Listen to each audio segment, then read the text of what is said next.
Welcome to the Reds Rundown Podcast, hosted by two lifelong Reds fans and journalists. I'm Rob. He's Joe. We appreciate you guys taking the time to join us today. Joe, how's it going?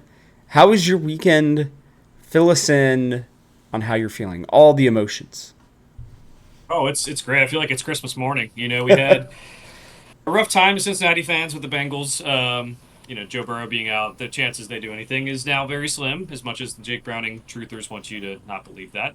But the Reds have been given a Christmas morning gift. It is Christmas morning right now.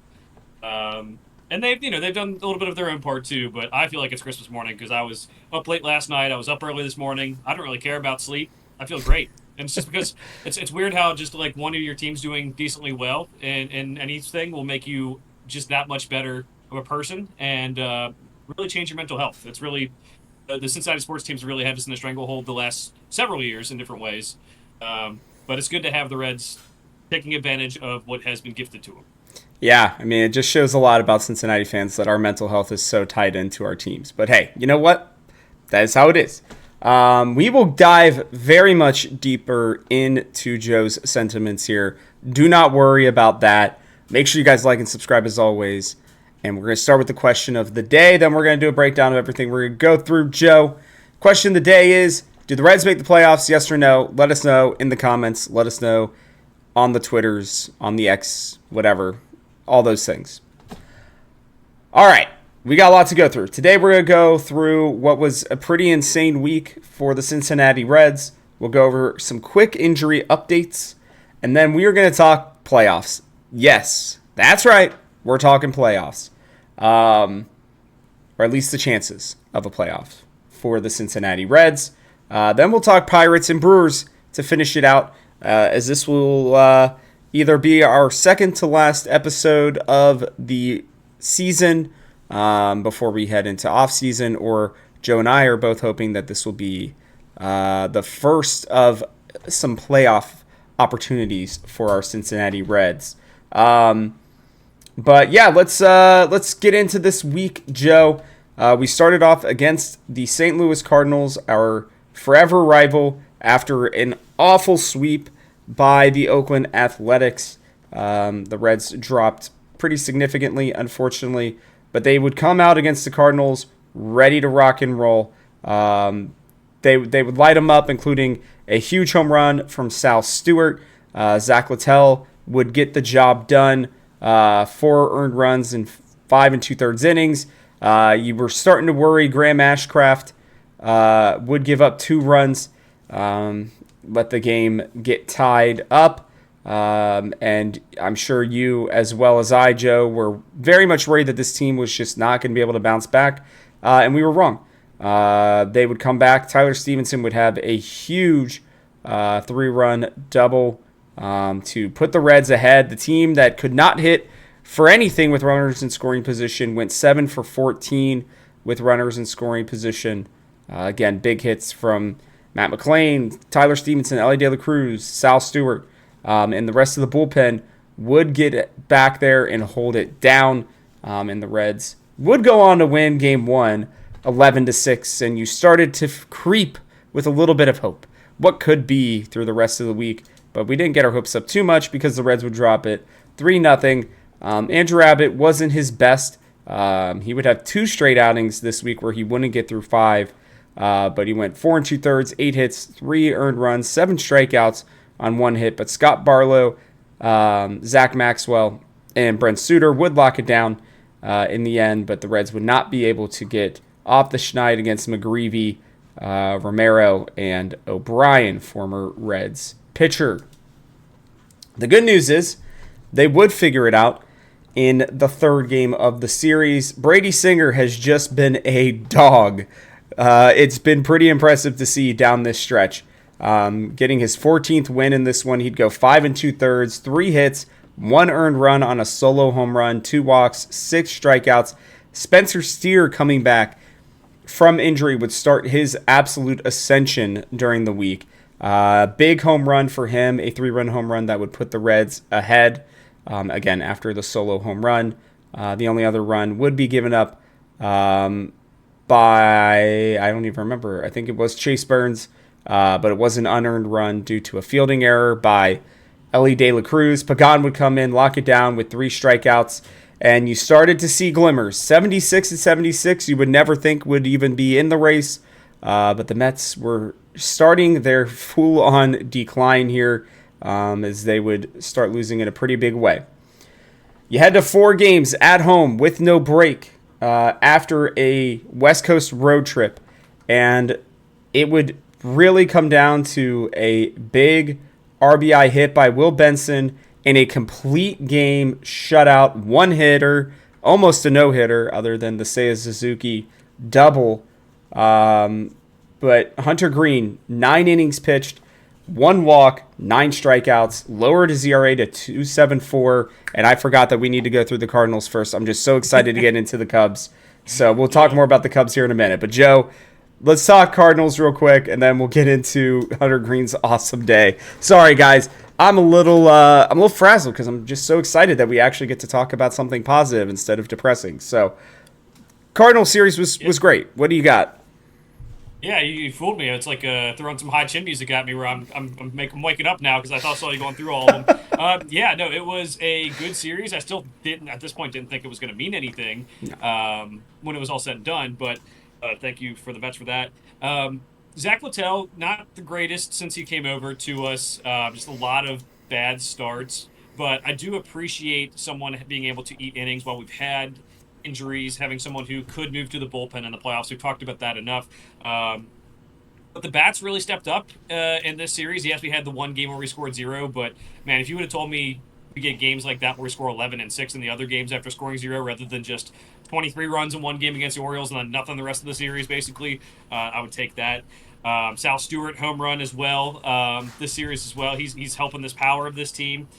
And, Spencer Steer started his good point. We talked last week about possible X factors and yes, we do want more of an emotional person maybe leading the team and someone who's going to guide us, and they're figuring it out without that right now.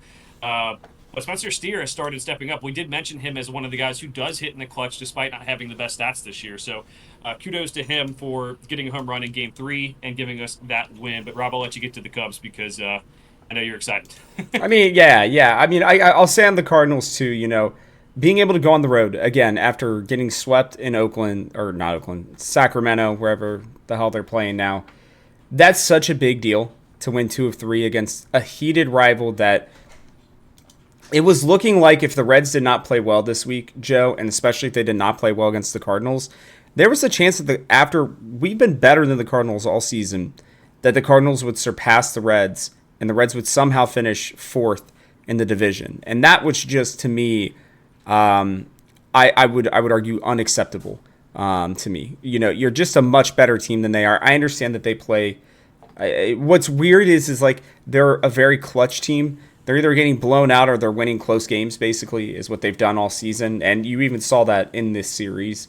And so, I think, it was just important to get that monkey off their back and take care of business because, we're going to go through this Cubs series. I'll remind you guys again, it's bookended, by the way, by 1-0 wins, which is something that the Reds could not do basically all season long. And you have Hunter Green just goes out and just is an absolute stud, getting the job done, which was huge. I'm just extremely impressed with him. Then you get to the Friday game, and you're wondering, all right, they've won 3 of 4. The Mets are starting to falter at this point, right? That we are starting to see the demise, essentially, or at least potential demise of the Mets. We're not going to get too far ahead of ourselves yet. But what the Reds did in this one was awesome. They battled again. The Cubs were fighting the whole way, and big home runs, off of Lodolo. Felt like he looked like he was just going to do very well, and then things kind of just fell off. And what came out was just a huge team win. Connor Phillips has been electric out of the bullpen. I don't know what happened with him, but this kid has figured it out in a way that I think this offseason we'll be talking about whether or not he's going to be a permanent fixture in the bullpen going into next season. Nick Martinez is just his ERA may not say much, Joe. I understand he's getting paid a lot, but this dude has been invaluable. I would argue for this team. Just his willingness to do anything, and they just all love him so much. Like he's been very important part of this team. Santillan goes out, gets it done again, and then Pagan locks it down as well. You could not have asked for more. Andujar with a home run. McLean with a big home run off of the pitcher that I thought we had the worst time with initially. Steer, 2 freaking bombs in this one. Ellie gets off the schneid, finally hits his first home run in like 2 months.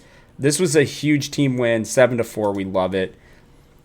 Then we get into Saturday. I'm still wondering. You got Littell going out there against Javier Assad, who's been very good for them when healthy.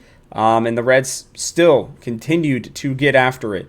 Littell goes 5 innings, only gives up 2, 1 walk, 4 strikeouts.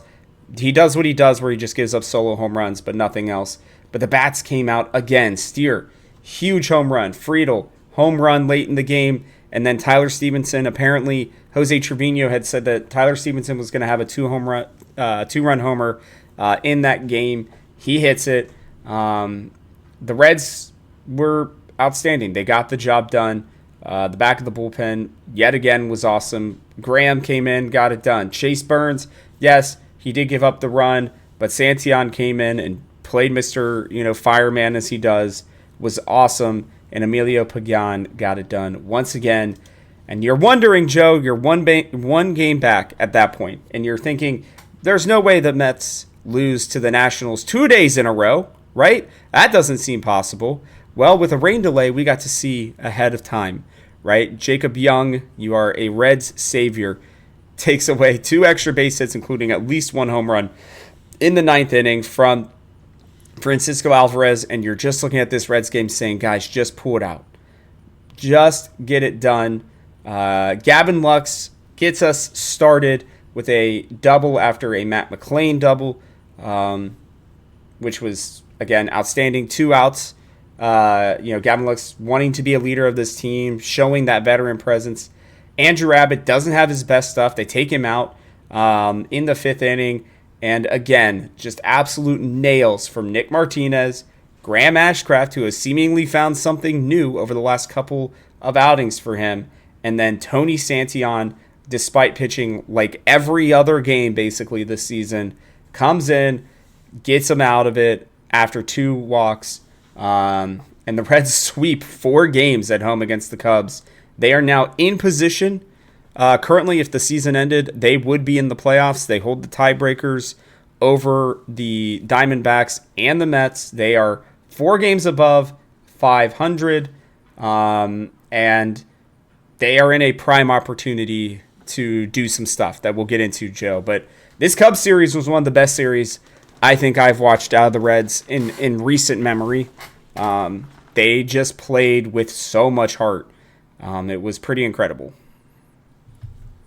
Yeah, it was something we haven't seen this year. The pitching gets those, 1-0 wins, and our offense scored 4.33 runs per game this whole entire week, which, yes, you have those 3 games where you don't score a lot of runs, but still, like, with our pitching, we just need a couple games here and there where you're scoring those runs. We don't need, runs every single time, which is a credit to our pitching staff. You mentioned Hunter Green's complete game. Thank you, Will Benson, for staying focused and being a good bat at the end of the year here. Mm-hmm. And I know that's a lot of the talk that people have about Terry Francona, why they don't like him, but I think he's figured some things out. Thank you, Terry Francona. Over 79.5 wins bet has hit for me, so I'm very happy about you right now. You officially overachieved expectations, but to stay on point with the Cubs series here, he managed things differently with Hunter Green, with Andrew Abbott. Andrew Abbott only had 86 pitches. Could have let him pitch one more pitch, get out of the 5th inning, whatever, go for one more. He takes him out. You're right, he didn't have his best stuff, 5 hits, different situation, but he lets Hunter Green go the complete game. And I think it's just his pulse on this club has been better than he gets credit for. And honestly, the people who are, saying bad things, I guess we're long enough into the YouTube video, they won't care. Suck my dick. Terry Francona got us to over 79.5 wins. We're in a playoff spot. Yeah, we could lose all 6 games and be mad. He overachieved this year. We're going to have the Pirates and Brewers we're going to talk about later, but I thought that was a perfect example of him having his pulse on the club of like, yes, Hunter Green needs to go the whole game. He could have taken Hunter Green out and put in Pagan for the ninth inning. He could have done a bunch of things, but he let him go the whole way. And Abbott, going 5 innings, possibly getting a win on your record. He's like, no, we're playing for the playoffs. You don't have it today. And he got the job done by putting some of these guys like Nick Martinez and Graham Ashcraft, Tony Santillan in. So just wanted to point that out for Tito because he does get so much hate online that it's ridiculous. I like what you said about Connor Phillips as well, Rob. Just did not think we'd be talking about him in this role this year. I think that's just one of the bigger surprises of all year. The home runs are starting to heat up here. We had Miguel Andujar, Spencer Steer, Ellie in game 2. It was his first home run in a long, long time. He finally got to the 20 home run threshold. If he can start heating up, that can mean big things for this week and possibly beyond if they get that far. Littell had another rough start in the third game of the series, but I do think it's good that Tito is using the roster as he needs to. Like, hey, if your starter's pitching well even and has 0 runs given up like Andrew Abbott, you're going to take him out. Littell the same way. He's going to take him out after 4 or 5 innings if he's not pitching well, and it has worked out with the bullpen stepping up specifically this week. Cool story with the Stevenson home run. Stevenson asked Tito if he wanted him to bunt. Tito's like, no, I want you to hit a home run. And I think that shows the good. Yeah, and so he goes, hits the home run. And that story came out after the game. And again, for Tito getting a lot of hate for, like being the guy who wants to bunt. I think a lot of times just trying to generate offense with this team who's been so inconsistent offensively. But it shows the good side of both of them, too, that Tyler Stevenson was willing to do what it took to do whatever it took to win, basically. And ended up hitting home runs. Steer hit another home run in that one.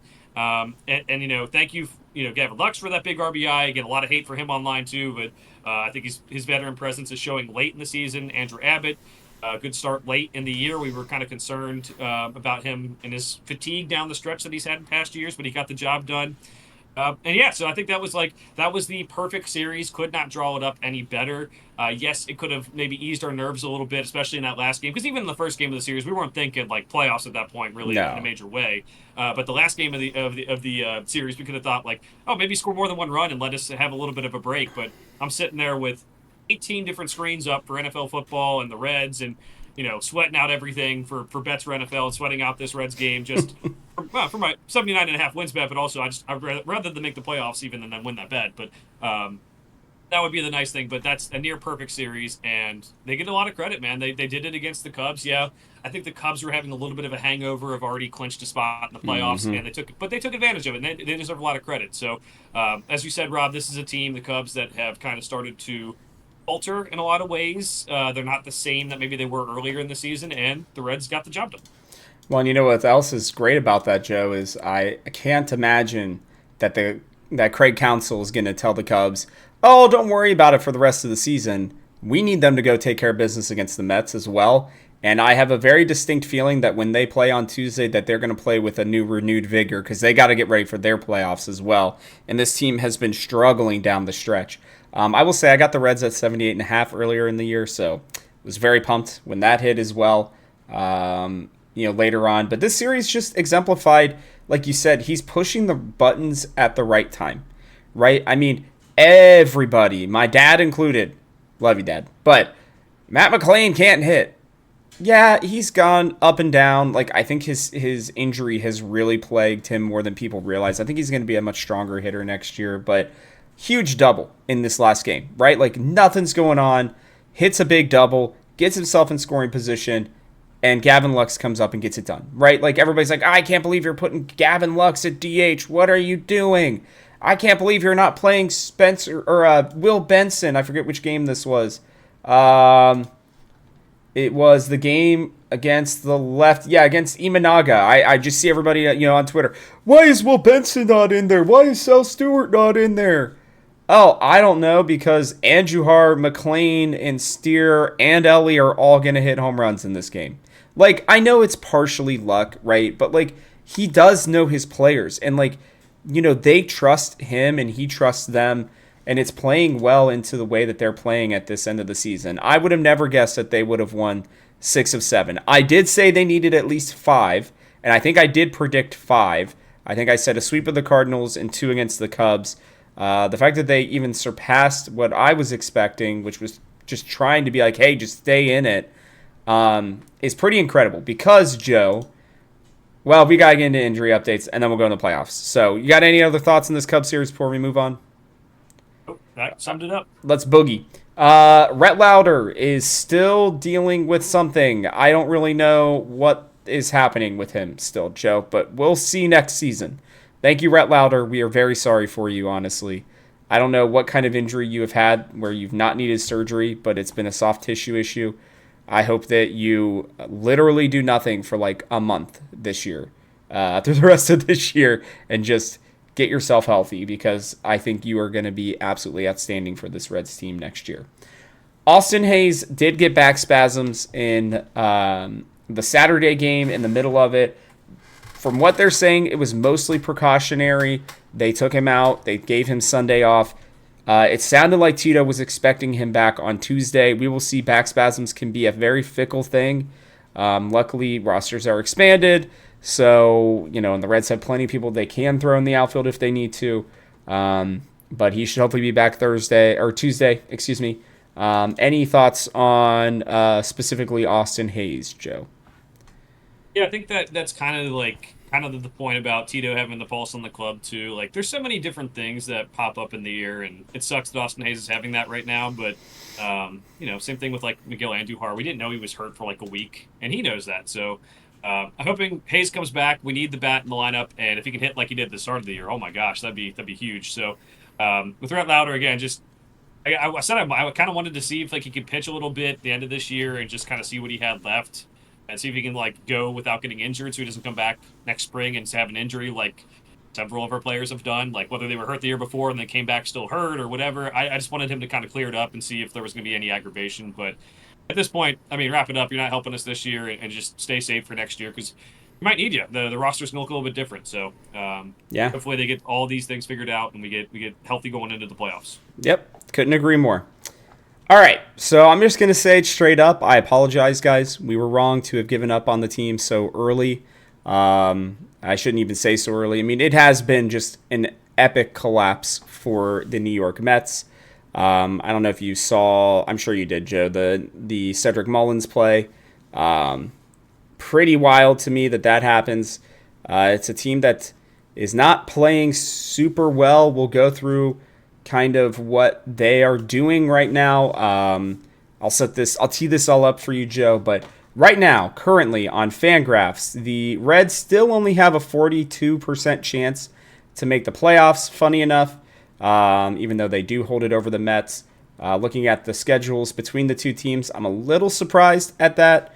The Diamondbacks have a 6% chance to make it in as well, according to there. And then playoffstatus.com, though, does have the Reds at a 62% chance at the wild card series right now. So just making it into the playoffs in general. So, they're with the Mets at 26% and the Diamondbacks at 11%. We are going to go through why right now, Joe. The New York Mets, a team that has played very well at home. I would like to remind everybody, their record at home this season, they finished 49-32 at home. Their record on the road, though, they are 13 games under 500. They are 31-44. They are now on the road against the Chicago Cubs that should be pissed off after getting their booties handed to them by the Cincinnati Reds. Then you have the Miami Marlins, a team that they have already struggled with at home, and a team that also plays well-ish at home. Weirdly, they've been a better team on the road, but, something is going to clash there. The one good news here, Joe, is that if the Reds essentially win at least one game and the Mets get swept against the Cubs, then the Mets are out of it. They will be done. The Reds will have it, I believe. I think that's right. I'd have to confirm that, but I believe that the Mets would be out. I don't know. I have to check that again. Maybe not. The Reds might need to win 2 this week, and if they get swept, then I think we're good. But either way, you see what my point is. And then the Diamondbacks. Sorry, that math is totally wrong. I'll do that in a second. The Diamondbacks, they are still at home for one more series against the Dodgers, a Dodgers team that I believe is still fighting for a higher playoff seed right now. They are actually still trying to hold off the Padres as well from losing the division. So a bit of a pride series for them. And then, depending on how that series goes, especially the Padres will be playing the Diamondbacks with the Diamondbacks on the road. Joe, another team that's they're pretty even between road and home splits, but really and truly we'll go through what the Reds need to do for sure. But the Reds are in a good position right now. They now control their own fate, even though they are tied with the Mets. They technically, because of the tiebreaker, are a half a game essentially above them. They are technically a game and a half over the Diamondbacks as well. The Giants would have to go on a pretty crazy run, as well as the Marlins and the Cardinals, and they'd have to hope that the Reds, Mets, and Diamondbacks all basically collapse. So it's not impossible for those teams. I guess they have the sliverest of hopes, but if you're looking for rooting interests this week, you're hoping for the Cubs and the Marlins and the Dodgers and the Padres to all take care of business, and that the Reds also take care of business. But, Joe, I mean, let's be real here. Did you really expect at the beginning of the week that we would be even close to this position? I thought we might be a game out at best, but I really thought that we'd be kind of in the spot that the Giants are right now at 77 and 79, if I'm being completely honest. Yeah, I didn't think it was possible. And again, credit to the Reds for taking care of their business, but this is a historic meltdown by the Mets. There is a chance that a team could make the playoffs right now with a 500 record. And yes, they expanded the playoffs, but I don't think we've even been close. Maybe 85 wins might have been the closest to this. We've had 83. The Diamondbacks 83? Made it with 83. That's right. That year that they went on their run. Corbin Carroll year, yeah. But this is statistically improbable for what the Mets are, and they are 25 and 34 post All-Star game. They went at the deadline, got a lot of pieces to add to their team. Cedric Mullins, maybe not the best one. I know we talked about that on our show, Rob, and I was like, I'm out on him. He just not the statistical anomaly with him. The deadline should have helped them. They gave up a lot of pieces. They're 18 and 31 since July 28th, which is right before that deadline. So yeah, maybe we were wrong with this, but also with the payroll they have, this is them going on a slump might be a game or two below 500 in either of those circumstances. Since the All-Star game, since July 28th, this is, if you put the money on the table and see what they've done, this is so out of the world crazy.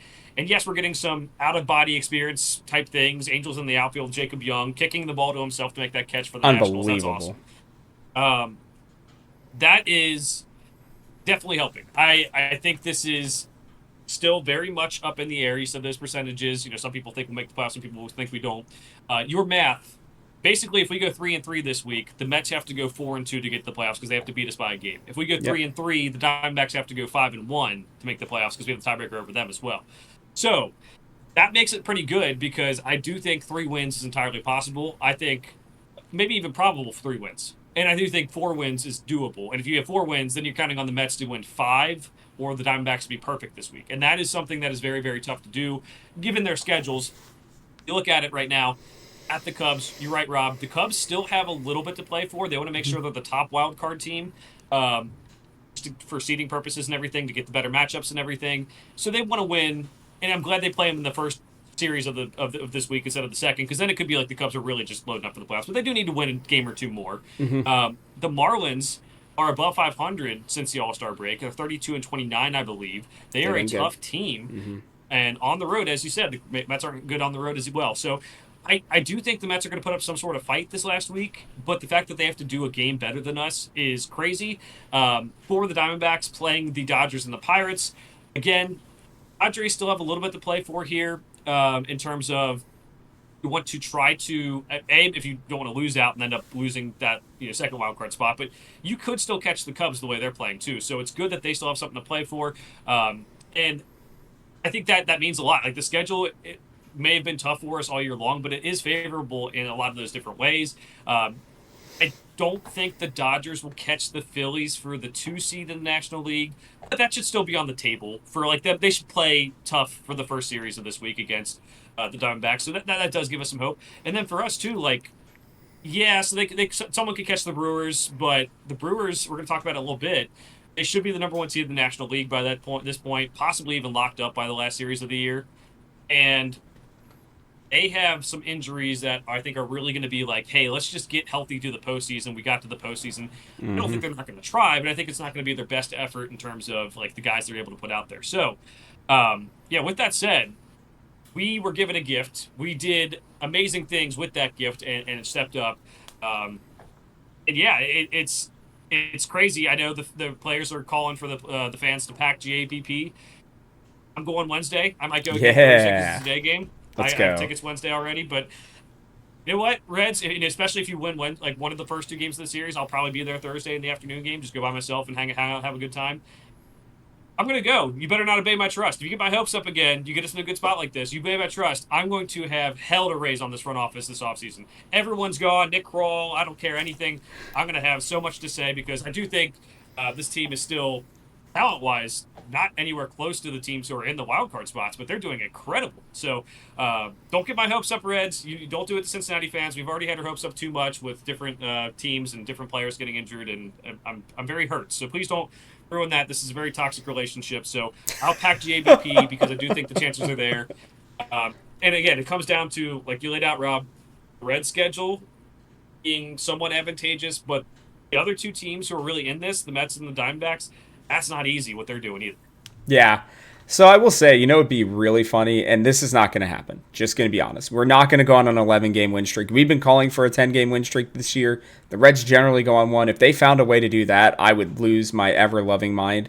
But if for some reason the Padres fully collapsed and the Reds won all 6, the Reds would get to play the Cubs in the playoffs, which would be, I'm not going to say advantageous for sure, but like, they don't match up very well against the Cincinnati Reds. I'll put it that way right now. Just the way that things have been going for them, it's not great. What I will say, though, Joe, is, this Pittsburgh series is incredibly important. Paramount.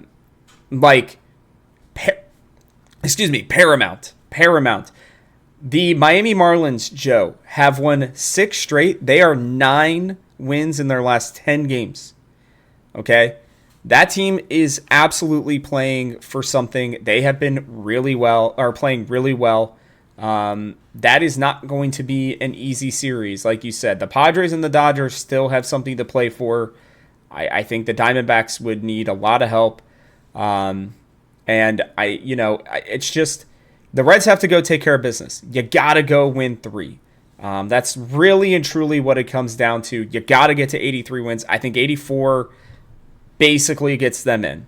I'm not going to say for sure because, every game, like, it's just, you got to hope and pray that the Mets really have just given up at this point. I know that they won't, but, like, maybe just mentally they are just so boomed that there's just not much more that they can do. And the one thing I do know about the Diamondbacks, Joe, they give up a lot of runs. Okay, their pitching staff is the second worst of the teams in the actual, not in the playoffs, but in the hunt.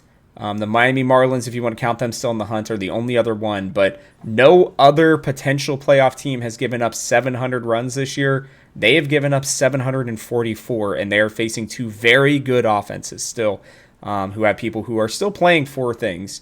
Whether it's playing time, whether it's making even the roster right to play in the playoffs, there are still going to be things that players will be playing for aside from that. So that being said, we've talked about it with them, with these other 2 teams. Now we need to go into what do the Reds need to do to take care of business. We're going to start with the Pirates. You got Brady Singer versus Johan Oviedo, Hunter Green versus Paul Skeens, which is going to be an unbelievable matchup, Nick Lodolo versus Braxton Ashcraft. Here's what I will say. I went and I checked this, Joe. Let me pull this up really quickly. Give me 1 second here, guys, because I found something kind of crazy about Mr. Paul Skeens here. So give me 1 second. This is coming up here. Where is it at? Here we go. I took this picture on my phone yesterday as I was just kind of looking at stats for him. So, he has pitched 1, 2, 3, 4, 5, 6, 7, 8, 9, 10 times since July 27th. He has given up runs in 1, 2, 3, 4, 5 of those games. Okay? One of those games was in his latest outing in Chicago, where he didn't even get to the 4th inning. Okay? The other 3 of the other 4 were all on the road. He has not been nearly as good on the road. Now, he still has been good, do not get me wrong. But 4 runs against Colorado, 4 runs against Milwaukee, 2 runs against Boston. Right? The last team that he did well against on the road, where he didn't give up any runs, was Baltimore, a team that we know has not been very good.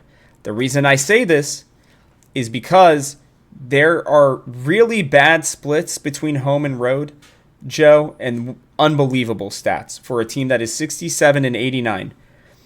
The Pittsburgh Pirates are 7 games above 500 at home. They are 23 and 52 on the road. They are 29 games under 500 on the road. Last thing I will say here too. Pittsburgh, the last 2 series against the Reds have both been at home. The last time they played the Reds was early in the season at home for the Reds, and the Reds swept them.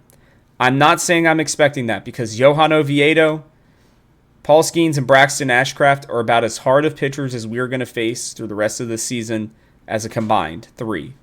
But if you want to lean on it, they have been worse on the road than they have at home, not just as a team, but, you know, as the 3 of them as well. Their home and road splits are different. So, Joe, how are you feeling about this one? I will admit I'm a little nervous. I am a little nervous just because of the starting pitching that we are facing.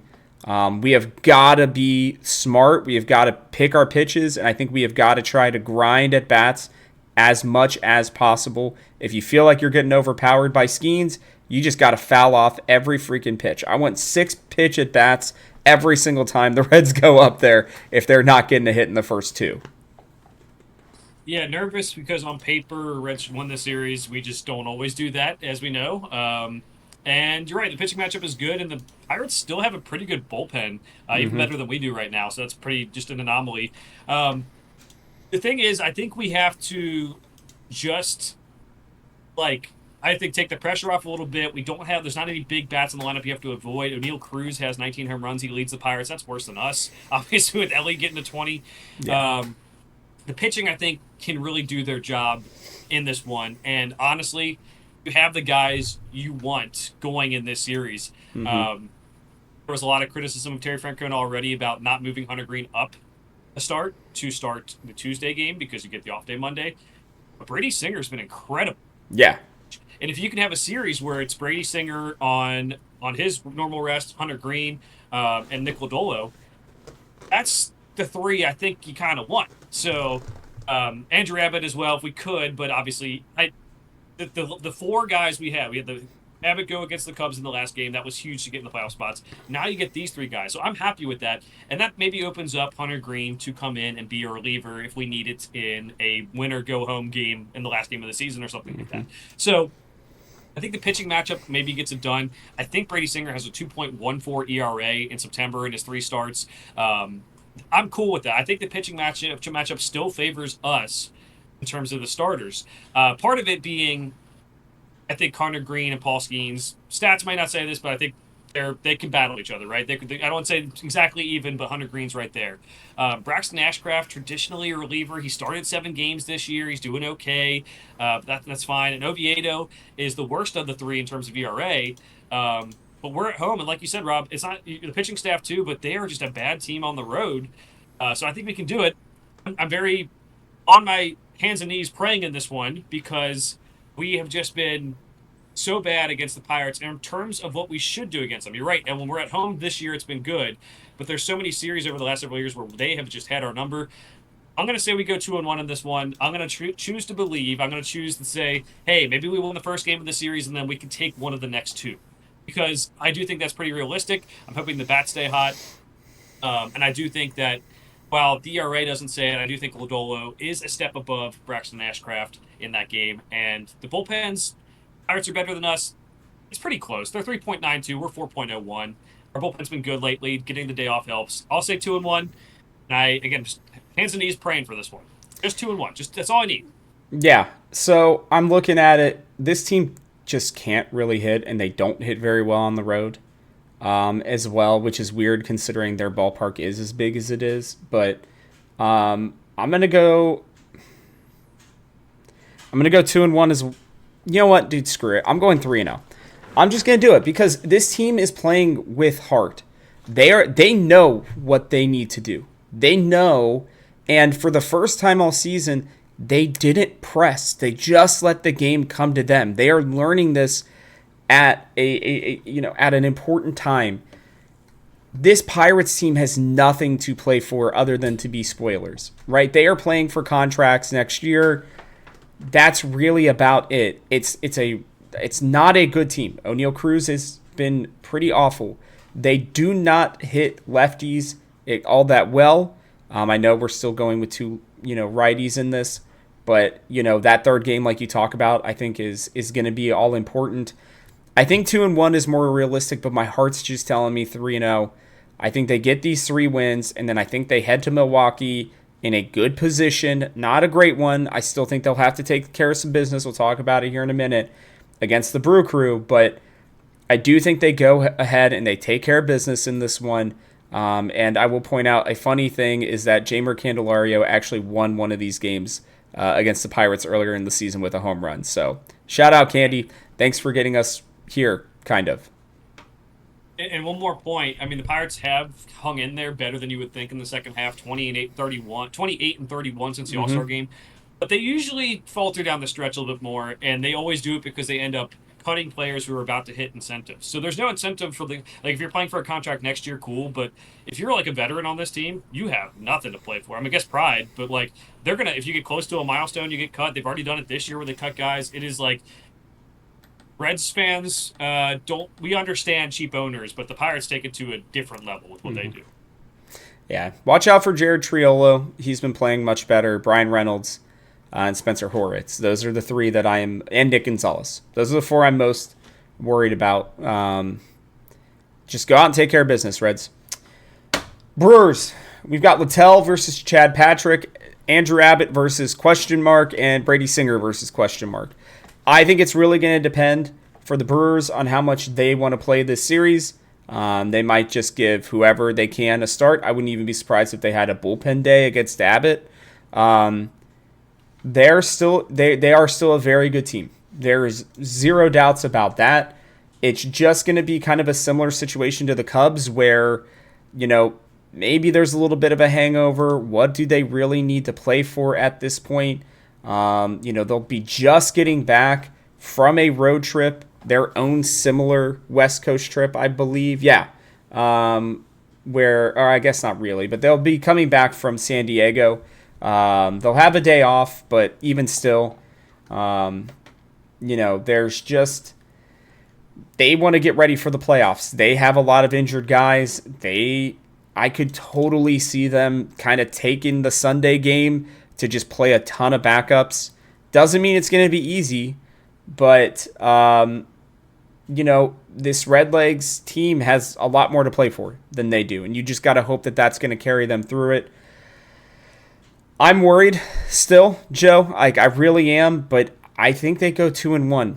I think they do. I think they will lose a game this week. I may amend it to 4-2 just to be safe, but I think 5 wins pretty much guarantees them in this one. And I think 84. I think you're feeling good. 83 wins, I think, is the minimum here for you to do it. At a minimum, I think you got to win 2 against the Pirates and just find 1 win. We couldn't do it against San Francisco in 2012. It's 2025. I think they can do it in Milwaukee this weekend. Yeah, I'm going to say 1 out of 3. I do think the potential to win 2 is very much there, but it's hard to predict when we just don't know what the Brewers are going to be throwing out there. Again, there's a chance they could be playing for the number 1 overall seed. They do have a locked up bye for the first round. We don't know. I mean, Garrett Mitchell's the only batter hurt for them right now, at least on the depth chart. Mm-hmm. Here's the list of players who are hurt as pitchers: Jose Quintana, Brandon Woodruff, Logan Henderson, Trevor McGill, Shelby Miller, DL Hall, Connor Thomas. I would say you wrap up everyone, get them ready for the postseason, and not really try to bring guys back from the IL, not even risk other guys. There is this weird thing in sports though, where a lot of teams will be like, we want to be someone else. We want to make sure one of our own division guys don't get in there. So they could try to play even if there's nothing at stake. If you're the Reds right now, I guess our hope is that they have everything wrapped up, and they just really don't want to try. And that's something. Cheer for the Marlins, maybe to beat the Phillies early in the league. Cheer for the Marlins overall, obviously, but just to make sure that the Brewers don't play for anything. I'll say 1 out of 3, and that does put you in the spot where it's like, oh well, the Mets could win 4 games and you're out. So I think if they win 3, it's kind of like maybe like a 60% chance they get in. If they win 4, it's probably like a 85-90% chance they get in, and if they win 2, it's probably more of like a 30 to 40% chance. So every game matters this week. That's why we got so frustrated earlier in the year with some of the games they lost, where Yep. pretty much had it in their grasp. Extra inning games where they've really been bad. I'm going to say 1 out of 3. I think they probably barely sneak into the playoffs.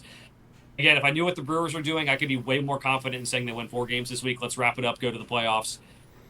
I don't know what the mentality is going to be. I don't know what players are going to be available, and their hitters are still there. Maybe they're going to try to play the hitters just to keep them in rhythm, because they will have a long time off before the next game. It's a tough read on the situation with what the Brewers are going to do. As a reminder, in Joe's scenario, the Mets would have to win 4 games this week of their 6. The Diamondbacks would have to win 5 to beat the Reds out. So even that still gives us a little bit of hope here. Again, if the Reds can find their way to 4 wins, I think that about locks them in. 4 wins, I think, pretty much does it. It would take a miracle comeback from the Mets, and it would be the Diamondbacks would have to sweep the Dodgers and the Padres, which I just don't think is very likely. It's not impossible by any stretch. I mean, we're literally watching the Marlins roll through people right now. Even the Braves, like, that division is crazy. Those 2 teams are 17-3 in their last 20 combined, while playing for nothing. Technically, I know the Marlins have a chance, but again, it would take an absolute miracle for them as well. So, but miracles have happened. That's why the Reds are in this spot. So we're not going to count anything out yet. I got them going. I'm just going to say 5-1. I really think that they can. I think this Reds team has a lot to play for. If everybody's healthy, everybody's locked in, they aren't stressing, right? They know they're in a prime position right now. I think they can take care of business. Joe's got them at 3-3 at the moment. Likely means they somewhere end up in the middle, hopefully at 4-2, and I think we feel a lot better about ourselves. But Joe, you got any final thoughts or words of wisdom before we head off into an all-important week of Cincinnati Reds baseball? Yeah, glad you caught my mistake on the team who had 84 wins. Diamondbacks and Marlins had 84 wins and made the playoffs that year. It's looking like a similar year.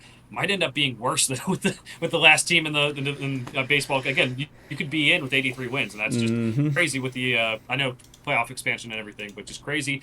One more thing, if you haven't seen Frank Fleming from Barstool Sports, Frank the Tank, crash out after yesterday's game specifically. It is the funniest thing ever. He thinks there's conspiracy against the Mets. He, is very negative fan, and it's funny for me to watch, but he thinks the Cubs and Reds are working together to keep the Mets out of the playoffs, and the Cubs let them get swept and everything. But he crashes out. The video's on Twitter.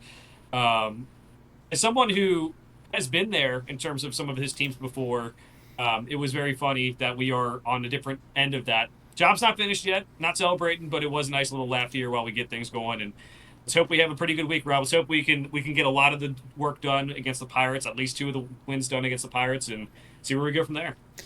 Yeah, it's going to be awesome, guys. Either way, I'm just glad that we're playing meaningful baseball. I'm ready for my heart to be ripped out, but I'm trying to be positive this season. I've been turning my mentality around for the last 2 weeks about this team. And I do think that they are they're sniffing the blood's in the water. They got to go out, be Sharks, go get it done. But that is going to wrap it up for us on this one. We hope to be talking with you guys about playoff baseball next Monday, so make sure that you guys are locked in for that. But yeah, that'll do it. So from our house Sears, thanks for watching, and we'll catch you guys on the next one.